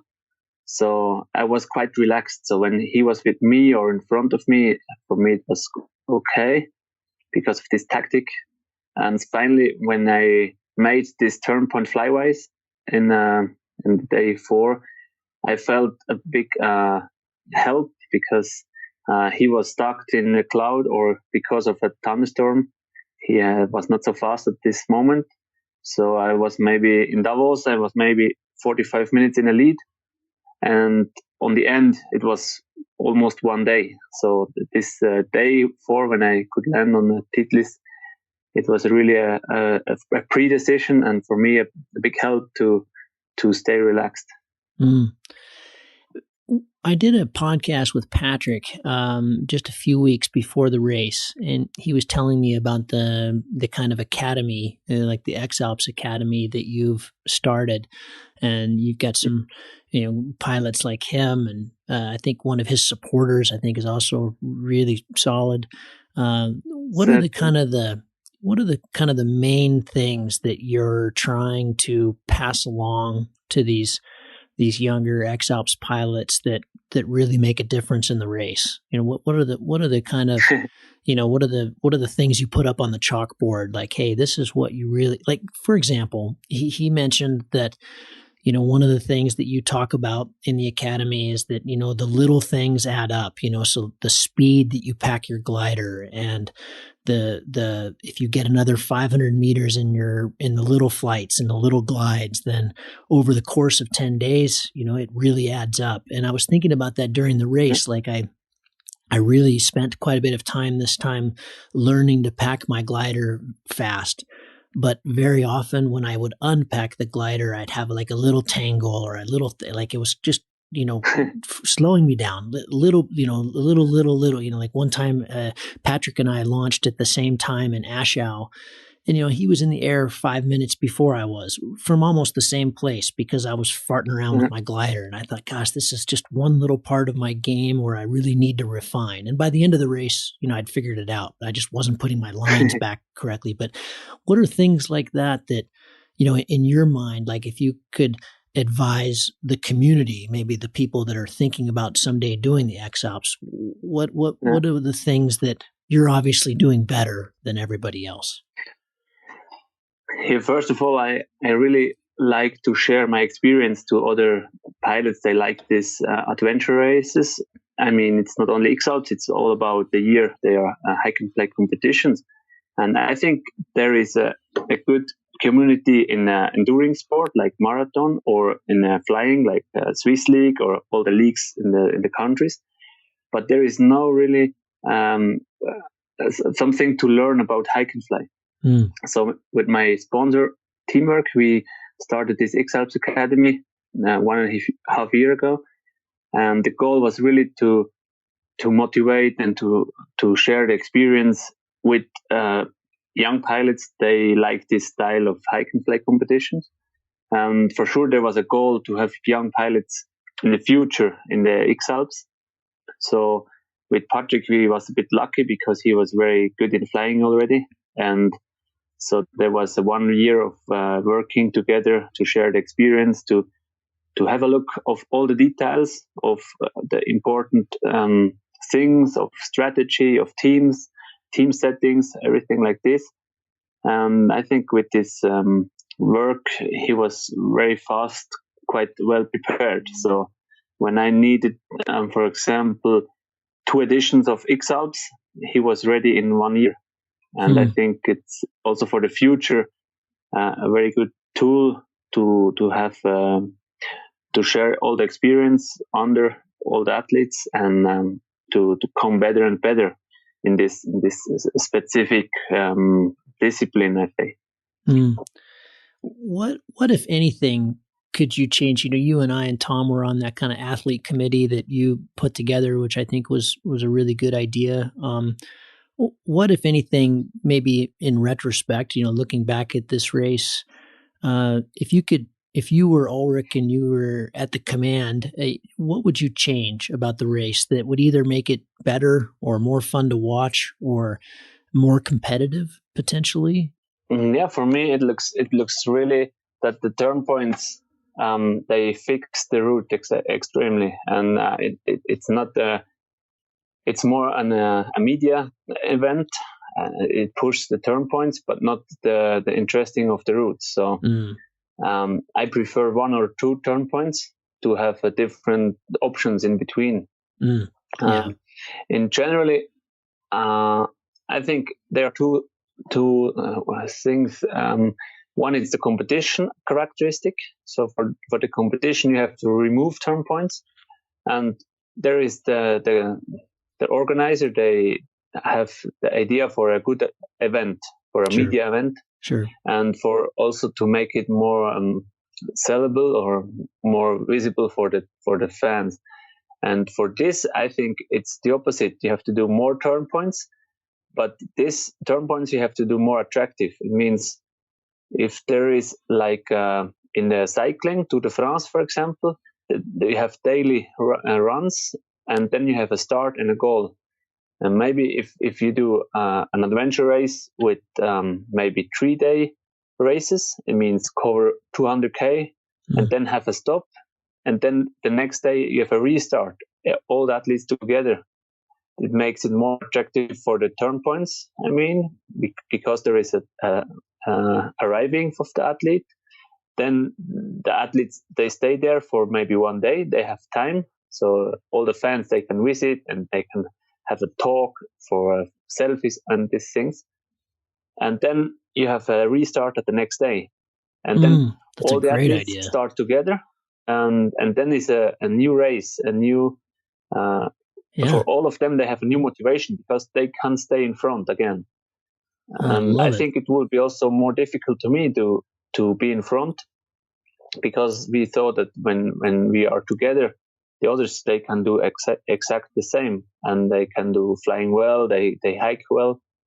I think my strong point is to find the route, the best route, depends of the weather, when I stay alone. Well, that's a good idea. I really like that idea. Yeah. Any other ideas like that along those lines to improve it? There is also the question about safety, and I feel that the biggest problem is the tiredness. So if we could have more sleep, for sure it's less extreme, less hard adventure race, but it makes it more safe, I think, for all the teams. And for example, we have this 2 or 3 days race, and then it's 1 day rest, and then a restart. It will help a lot also for the safety, because if you have a rest, you can think about something else. You can recover your head and your body, and maybe this is also an important part. But on the other side, it's good to have a start, and who is first in the Mediterranean Sea. For me, it's both options. But on the end, I think the X-Alps, it's also it's a unique race, and it's for 10 times, or now for 9 times it was similar. It was very similar, but now maybe for the 10th edition, it's good to have a change. Yeah. What, if anything, I can't imagine you underestimate anything, but you've done it, you've won 6 times now, but looking back at this race, did you underestimate anything you would have done differently? Yeah, it was very close to the perfect one, but for sure I had some bad luck also. For example, before Lermoos, I was pushing too much, and I bombed out, so I had to walk up for another hour. So that's also the reason Maxim could catch up 20k delay. So this for sure was over motivation or too much pushing. So this I will be safe or do it better. And on the other side, it was always difficult to find a good solution. Depends of the weather. So in after the race, you always stay more smart. So now it's easy to say on which place I have to push or to wait. But in generally, the strategy we have with the team, it was perfect. And I would say I tried to have the same in 2 years. I was going to say your team changed quite a bit this year. You had the same support you did in the X-Pier this last year, but has that been a big thing for you to adjust to? Has that been hard, or was it pretty easy to, from all the experience, to train up a new team? For sure, it was new. And we was a bit unlucky in the spring with the weather and with the competitions we like to do. There was canceling a border race, and my other supporter, we planned to that he had an accident, so he had to switch 3 weeks before the race one person. So it was not too easy. It was quite hard, and we had to learn during the race how it works best. But in generally, it helped me also to stay motivated, to work with them, to feel what are the strengths of each person. So it was also good to have a new experience and a new motivation for the race. How much of the race do you put in their hands? Like, for example, when you land, or like that day you bombed out going to Lermoos, are they totally in charge of your route and the next place you launch? They're the ones doing Google Earth and the meteo and the weather and everything, and you're just, you pack your glider and you go? Or are you really involved in those decisions as well? The main strategy was that the team bring all in the camper van or in the e-tron, I mean the car, and they bring me this as soon as possible to my landing if I like support. And the other part was that they always have a control over the race to share informations like new weather forecasts, new informations from the organization. All these communication parts was very important. And also when I plan the next day, that they think with me, that they give me new route, new ideas, so I can choose the best for me. And like this, it was working together. But on the end, I always take the decision what I like to do. What was your best day and your worst day?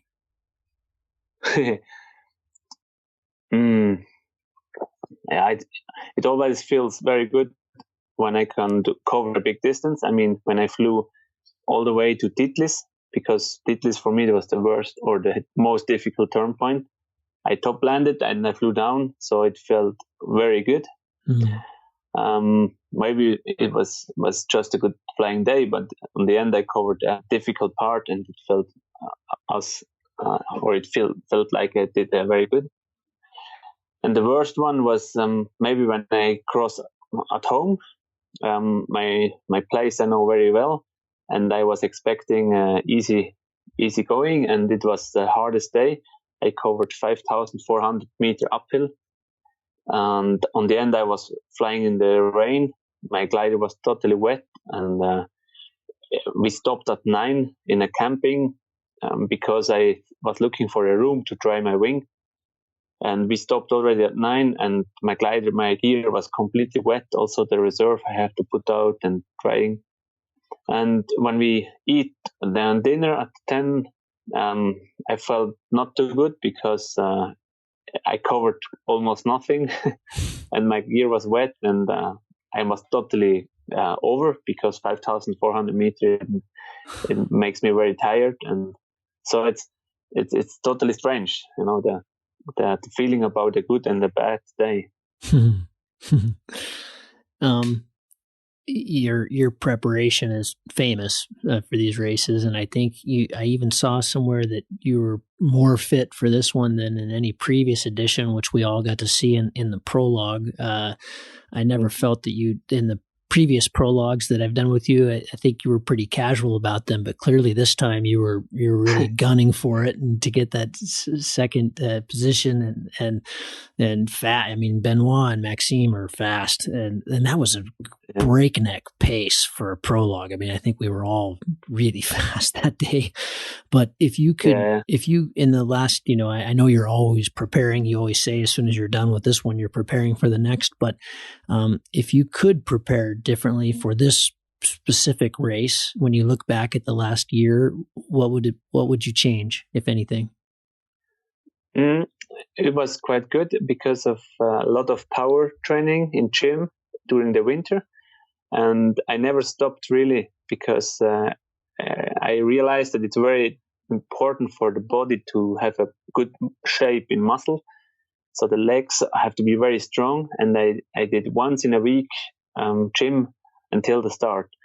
So and during training, I did a lot of ski touring, also ski touring races to have a good base. And then in spring, I start to run.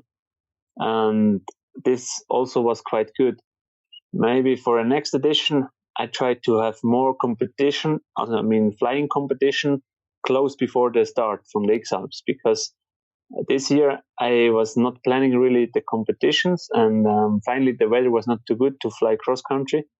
And at the start, I not have the best feeling about my flying skills. And so it's always a question of time. So spending more time for the physical training or for the flying training. But next time I try to have in the winter, spring, more enduring training, and then focus on flying and to have more flying competitions to really be ready at the race start. And when you say flying competitions, you're not talking like World Cups and stuff. You're talking like hike and fly competitions, or both. Yeah, both. Maybe both. also World Cup, because in the World Cup you really learn, or you get the feeling to fly fast, to fly just straight and just keep take the best thermals, and this gives you a good average speed in the hike and fly too. One of the things, Chrigel, I'm finding tricky, and this might just be unique to me, but I kind of doubt it.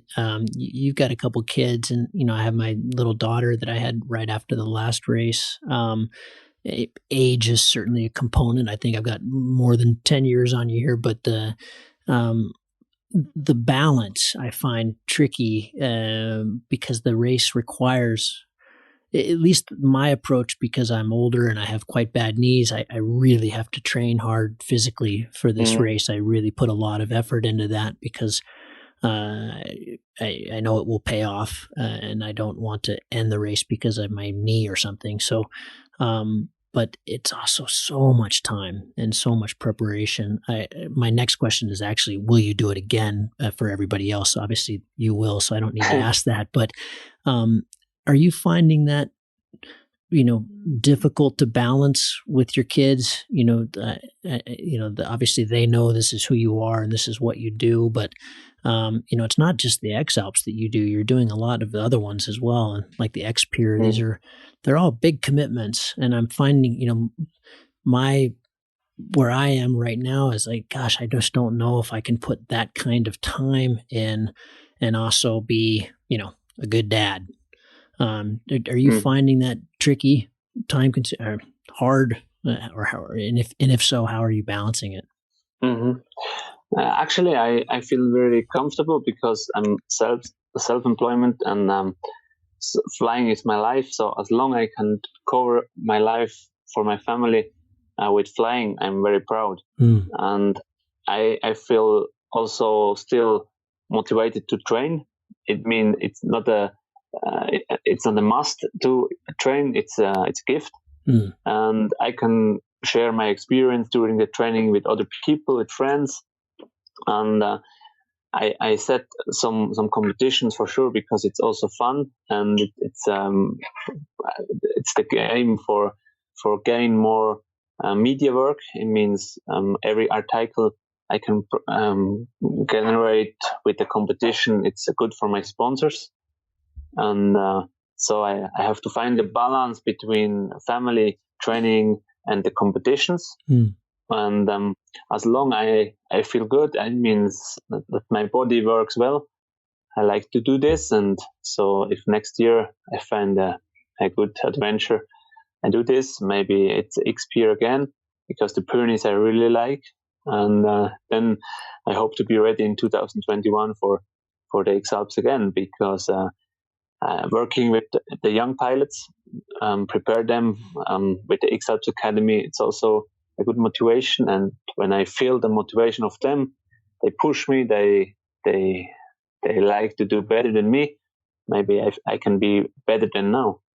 What advice would you have for, millions of people watch the race and they watch the live tracking, and, there's lots of good pilots in the world and they get quite inspired by what they see. What main bits of advice would you give to someone who's thinking about doing the X-Alps? it's more than a competition. If you like to do a competition, you better go to other competitions, because the X-Alps is an adventure. It needs a lot of preparation for the logistic with the team. It's also hard to work with the media. If you do this the first time and working with all this media, maybe it's more hard than in a competition. And finally, it's also quite long, because 10 days, maybe the first 2 days it's fun, and then it starts to be hard, and on the end it's really a fight. And if you like this, you can do. If you not really like, better stay in a shorter competition to enjoy. This is my experience. But for me, generally, it gives me a good motivation for the life. You know, if I have a X-Alps project, I know it starts in, for example, 1 year. I can have daily motivation for my training. I can optimize my equipment. I can have a good time with my team. And on the end, it's just this 10-day race where I have the test, where I have the work, I think. And for me, it's more from the preparation time than from the competition at all. How does your, I haven't had this of the others, but it's just something I'm feeling right now. I have felt in this race and the last two as well that, you know, the gift and the opportunity of training for something like this, and the time and the anticipation, and I love it. The whole process is really just, you know, it's overwhelming, it's consuming, it's fun, it's, you know, you basically get to focus on your health for a year, you know, so, you know, what better thing could there be? And then you have this experience, which is like mind blowing, and it's difficult and it's fun and it's fascinating, and it's, you have the laugh. I mean, I never laugh so hard as I do with my team in the X-Alps. I mean, we just have a really, really good time, and then it's over. And both in 2015 and 2017, and then this time it's over, and, you know, you have this elation and exhaustion and, you know, all the things that people can imagine you will have, but you also, for me, it's also a really hard time. There's like a, you know, it's like coming down off some really, really good high. And it's how, I mean, you're used to it. You've now done that 6 times, and you've done all these other races, but do you experience that? Are these weeks post the X-Alps? I mean, for me, they're the hardest weeks, because there's, you know, I don't know what to do with myself in a sense. Yeah. That's fun. It's for me, the whole project, it looks like, when I do the visualization, it's like a pyramid. So the peak of the pyramid, it's the X-Alps, and everything comes together. And after I am the top, and the only thing I can do is to fall down. So after the X-Alps race, it feels like staying in a hole. Everything is dark and no motivation. The body is tired. There is no power left to do something else. Yeah. And at the beginning, in 2009 and 11, it felt very, very hard, this first 3-4 weeks after the race. And now I did a clear timetable, what I do after the race, because this helped me to stay focused. So it means the first week I do holiday with my boys, then start a little bit of training again, and now I have some competitions. Like the Eiger Tour, for example, and it gives me new motivation and new focus. And this I really need, to not staying in this hole and do nothing. Yeah. Because as you said, it's the preparation period close to the race, and then the race, it's the most intense days in the year. And to feel all this, it's great, but after it goes on, and then you have to be prepared for this. Chrigel, thank you very much. As always, I really appreciate your time, your openness. It was great to have those chats with you before the race. And God, man, it really is awesome to watch you work, and it really is inspiring. So, congratulations on your 6th win of the X-Alps. I know there are more in your future, and hope to see you again soon. Yeah, thank you very much for call and for your interest, and see you soon.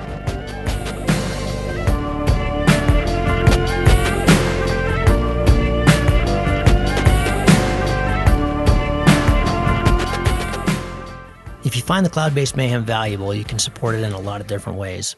You can give us a rating on iTunes or Stitcher, or however you get your podcast. That goes a long ways and helps spread the word.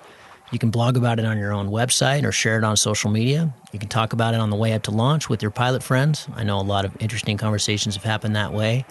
And of course, you can support us financially. This show does take a lot of time, a lot of editing, a lot of storage and music and all kinds of behind-the-scenes cost. So if you can support us financially, all we've ever asked for is $1 a show. And you can do that through a one-time donation through PayPal, or you can set up a subscription service that charges you for each show that comes out. We put a new show out every 2 weeks. So, for example, if you did $1 a show and every 2 weeks, it'd be about $25 a year. So way cheaper than a magazine subscription, and it makes all of this possible. I do not want to fund this show with advertising or sponsors. We get asked about that pretty frequently, but for a whole bunch of different reasons, which I've said many times on the show, I don't want to do that. I don't like having that stuff at the front of the show.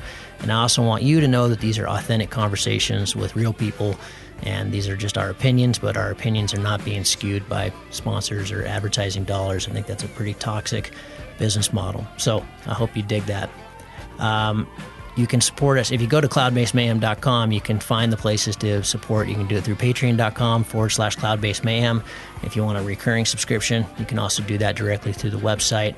We've tried to make it really easy, and that will give you access to all the bonus material, little video casts that we do, and extra little nuggets that we find in conversations that don't make it into the main show, but we feel like you should hear.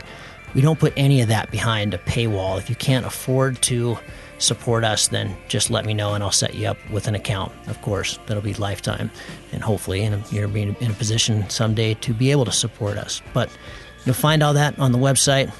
All of you who have supported us or even joined our newsletter or bought Cloudbase Mayhem merchandise, t-shirts or hats or anything, you should be all set up. You should have an account, and you should be able to access all that bonus material now. Thank you so much for listening. I really appreciate your support, and we'll see you on the next show. Thank you.